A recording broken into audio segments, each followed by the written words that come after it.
Hello viewers, আজকে দেখব আমরা কিভাবে আমরা ফোনটাতে আমাদের এই ফোনটাতে ফ্ল্যাশ মারব। তো তার জন্য আমাদের প্রথমে চলে যেতে হবে সেটিংসে। এই দেখো সেটিংস, এই সেটিংসটাতে চলে যেতে হবে।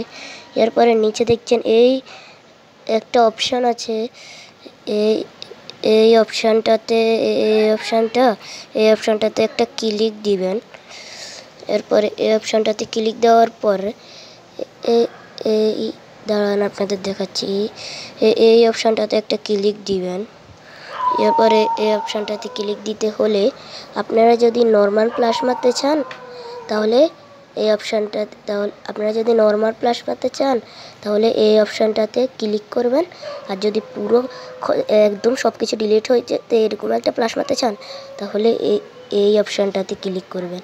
তো আমরা তো একদম ডিলিট হওয়ার ফ্ল্যাশটাতে করব, তো আমরা এই অপশানটাতে ক্লিক করলাম। এই অপশানটাতে ক্লিক করার পরে নিচে আসলে তোমরা এই অপশানটাতে ক্লিক করবে। এই অপশানটাতে ক্লিক করলে দাঁড়া তোমাদের দেখাচ্ছি। এই অপশানটাতে ক্লিক করলে এরপরে তোমরা দেখো, দাঁড়া তোমাদের দেখাচ্ছি। এরপরে ইয়েস অপশানটা আছে, এই ইয়েস অপশানটাতে ক্লিক করলে প্লাস হয়ে যাবে, কিন্তু আমি প্লাস মারবো না, তাই জন্য আমি ক্লিক করলাম না। তোমরা নিশ্চয়ই ক্লিক করলো। তো আজকের ভিডিওটা কেমন লেগেছে? ভিডিও ভালো লাগলে একটা লাইক করে দিও।